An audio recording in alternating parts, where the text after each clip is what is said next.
Elle avait ce regard que l'on n'oublie jamais, une beauté douce, mélancolique. Romy Schneider n'était pas simplement une actrice.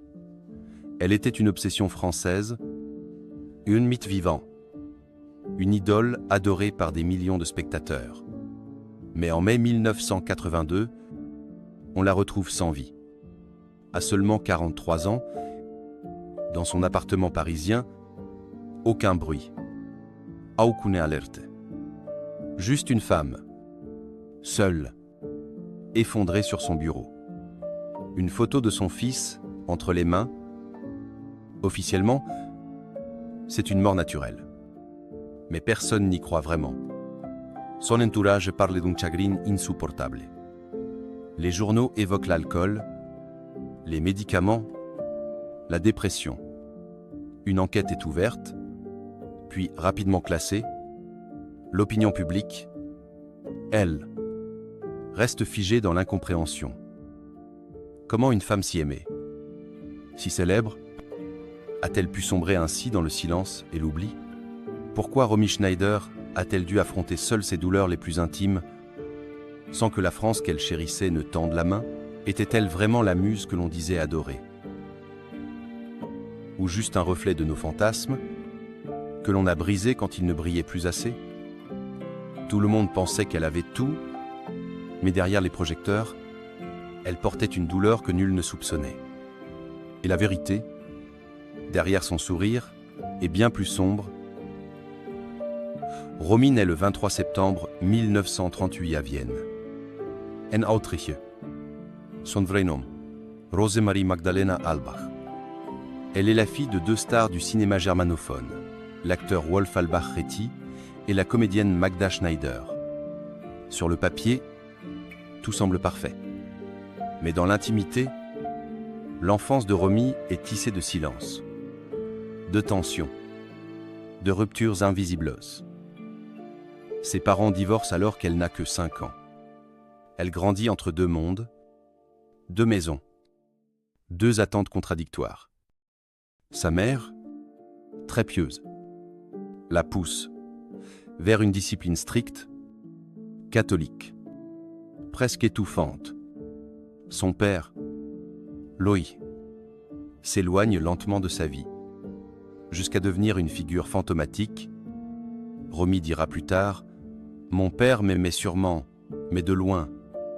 S'il manque, elle ne l'oubliera jamais. » Mais ce qui marque profondément la petite Romy, c'est l'ombre de l'histoire.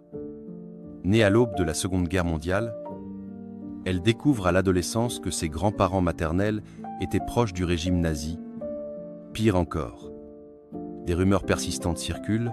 Sa mère, Magda, aurait entretenu des liens ambigus avec le Troisième Reich, jouant pour les studios, soutenus par la propagande. Ce passé, Romy le portera comme une honte héréditaire, qu'elle n'a jamais choisie, mais qu'on lui rappellera toute sa vie. À l'école, Romy est rêveuse, solitaire. Elle écrit des poèmes, invente des dialogues, joue des scènes devant le miroir. Sa mère l'inscrit en internat, espérant la garder éloignée du monde du spectacle. Ironie du sort, c'est là, dans ce pensionnat austère de Bavière, que Romy commence à briller dans les pièces de théâtre scolaire, elle à Furtinance. Et déjà ce regard intense, cette voix posée, cette manière de tout absorber autour d'elle. Un jour, sa mère l'emmène sur un tournage. Par curiosité. Mais un producteur remarque immédiatement la jeune fille. Un essai caméra est organisé. Le verdict est sans appel. Romy a ce quelque chose qu'on ne peut pas expliquer, un mélange de fragilité et de détermination, de pureté et de trouble. Elle n'a pas encore 6 ans. Et déjà le destin s'invite dans sa vie. Elle débute au cinéma dans Wender Wes Flieder Wider Blut aux côtés de sa mère.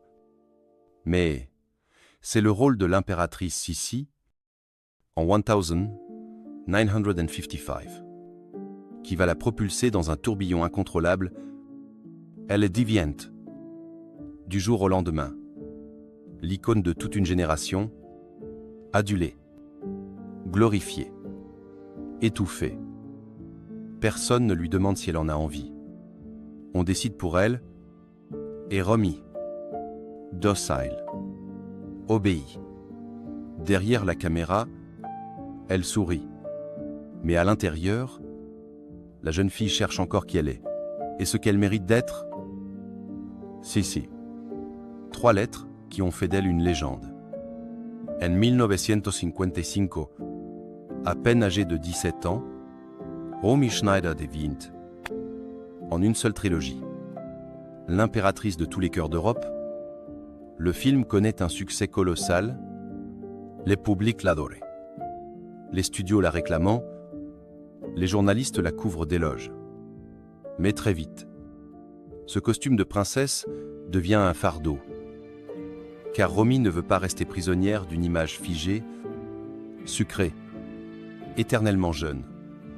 Elle aspire à des rôles plus complexes, plus sombres. Elle veut grandir, évoluer, exister en dehors du conte de fées, et c'est la France qui lui offre cette possibilité. En 1958, elle rencontre Alain Delon sur le tournage de Christine. Ils tombent amoureux, passionnément. Romy quitte l'Allemagne, sa langue, ses repères, pour suivre Delon à Paris. Elle change tout, de pays, de style, de registre. Un geste audacieux, presque suicidaire pour une actrice aussi célèbre, mais elle s'y jette, corps et âme. À Paris, elle recommence presque à zéro. Fini les robes à crinoline. Place au rôle moderne. Tourmentech. Elle travaille son français avec acharnement, prend des cours, observe, écoute. Elle tourne avec les plus grands. Orson Welles, Luchino Visconti, Claude Zautet. Chaque film est une marche vers la reconnaissance. Non plus comme Sissi, mais comme Romy. Son jeu s'affine, gagne en intensité. Elle devient la muse d'une génération de réalisateurs. Dans la piscine, 1969, aux côtés de Delon, elle incarne une sensualité trouble, mêlée d'amertume. Dans les choses de la vie, elle bouleverse par sa retenue. Et dans César et Rosalie, elle devient l'image même de la femme libre. Aimante, per due. Le public français l'adopte. Les critiques saluent sa métamorphose.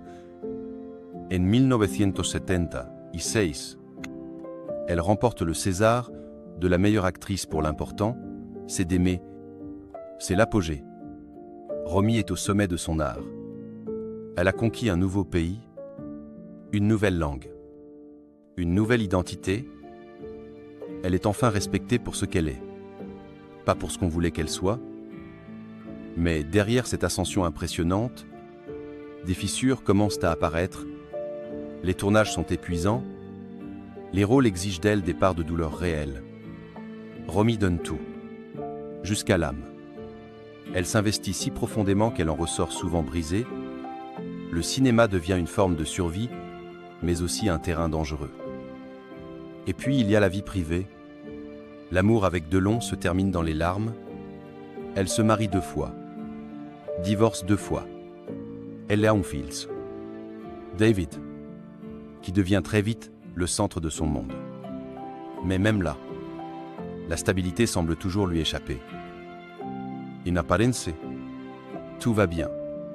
Elle sourit sur les plateaux, répond aux interviews, décroche des prix, mais ceux qui la connaissent de près sentent une fatigue sourde, comme si, au sommet de la montagne, Romy commençait à se rendre compte que la descente serait vertigineuse. À la fin des années 70, Romy Schneider est à la fois plus brillante que jamais et plus fragile que jamais. Les rôles s'accumulent, les tournages s'enchaînent. Mais derrière l'écran, la douleur devient quotidienne.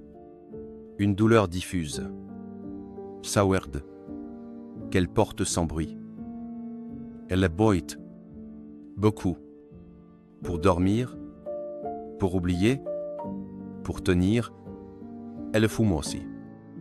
Compulsivement.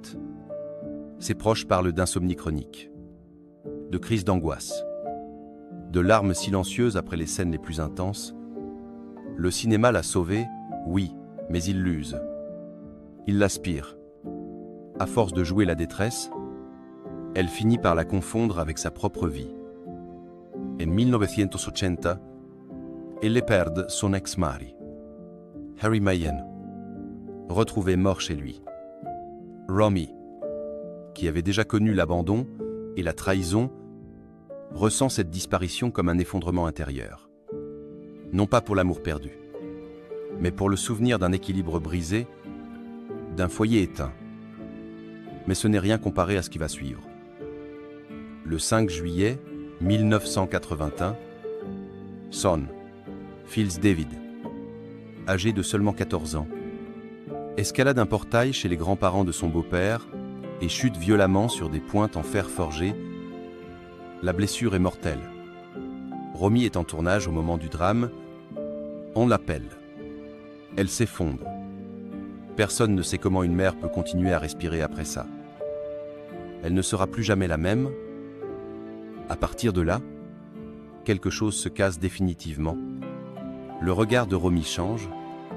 Il devient plus sombre, plus absent. Elle sourit moins. Ses apparitions publiques sont de plus en plus rares. Sur les plateaux, elle garde une rigueur absolue, professionnelle jusqu'au bout. Mais les techniciens disent sentir autour d'elle une sorte de vide, d'insondable fatigue. La presse, cruelle, s'empare de sa douleur. On l'a dit, à bout, instable, détruite. Certains vont jusqu'à l'accuser d'avoir été une mauvaise mère, de n'avoir pas su protéger son fils. Romy encaisse tout en silence. Elle ne répond jamais. Elle ne s'explique pas. Mais elle s'éteint lentement. Elle tente pourtant de revenir, de tourner encore. En 1982, elle accepte un nouveau rôle, avec la même exigence, la même intensité, mais son corps ne suit plus. Elle est amaigrie, fatiguée, souvent alitée. Elle souffre d'une tumeur rénale, refuse l'opération. Comme si, au fond, elle ne voulait plus se battre.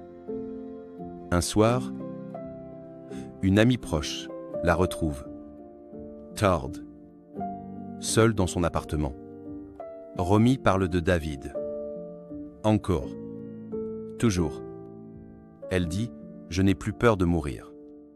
Je suis déjà morte avec lui. » Quoi ? Le 29 mai 1982, à Paris, dans un petit appartement de la rue Barbette-Jouy, Romy Schneider est retrouvée sans vie. Elle est affaissée sur son bureau, entourée de feuilles griffonnées, d'un verre de vin à moitié vide, d'une photo de David posée là, comme un dernier talisman. Elle n'a que 43 ans. Officiellement, le médecin parle d'un arrêt cardiaque, une mort naturelle. Mais pour ceux qui la connaissaient, il n'y a rien de naturel dans une fin si brutale. Si silencieuse. Pas de cris, pas de revoir. Juste une absence qui s'installe, comme un rideau qu'on tire sans prévenir. Aucune autopsie ne sera pratiquée, par pudeur, dit-on, par respect, mais aussi, peut-être, pour ne pas raviver les soupçons. Car à cette époque, les rumeurs vont bon train. Overdose médicamenteuse, suicide voilé, chagrin trop lourd. On murmure que Romy, depuis la mort de son fils, avait perdu tout désir de vivre. Elle écrivait, dans ses carnets, « J'ai l'impression d'être un fantôme qui joue encore à faire semblant d'exister. » Le plus troublant, c'est que les jours précédant sa disparition, elle semblait aller mieux. Elle riait un peu. Elle parlait de projets. Elle voulait repartir en tournage, mais parfois, chez les êtres brisés, un dernier sursaut précède le silence. Une illusion de lumière avant l'extinction, sa mort laisse la France hébétée. Les médias annoncent la nouvelle avec retenue, les funérailles se déroulent dans l'intimité, peu de stars, peu de discours. Alain Delon, pourtant si proche d'elle pendant des années, ne dira presque rien. Il enverra une simple gerbe de fleurs, accompagnée d'un mot, à toi, pour toujours. Ah. Romy est enterrée à Boissy sans avoir. Un petit village des Yvelines. Là où elle avait trouvé, dit Town, un semblant de paix. Sa tombe est simple. Une stèle de pierre, quelques fleurs fraîches. Rien ne dit qu'ici repose une légende. Peu, être est-ce ce qu'elle avait toujours voulu, une fin sans spectacle, sans artifice, juste le silence.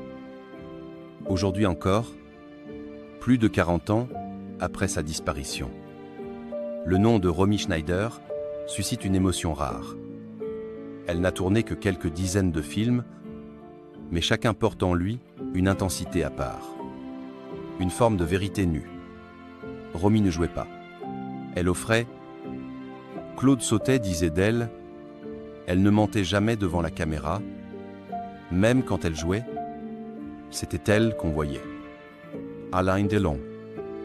Plus tard, dans un documentaire, murmura simplement « J'ai aimé Romy, et je l'aimerai jusqu'à ma propre fin. » Ta. Mais au-delà des hommages et des images figées, que nous reste-t-il vraiment d'elle? Une femme qui a voulu aimer, créer, être libre, et qui s'est heurtée à une époque, à une industrie, à des attentes écrasantes. Elle a payé le prix fort pour ne pas se trahir. Et ce prix, c'était la solitude. Il y a quelque chose d'injuste, d'amer, dans son destin. Car si la France l'a adorée à l'écran, elle n'a pas toujours su la protéger dans l'ombre. Trop belle, trop sensible, trop vrai. Elle dérangeait autant qu'elle fascinait. Peut être que le vrai drame de Romy Schneider, ce n'est pas sa mort. C'est qu'on ne l'ait jamais vraiment regardée pour ce qu'elle était. Elle était plus qu'une étoile, elle était une femme, une mère, une âme blessée en quête de lumière, et si son histoire nous bouleverse encore aujourd'hui, c'est peu, être parce qu'en elle, chacun de nous reconnaît un peu de sa propre fragilité,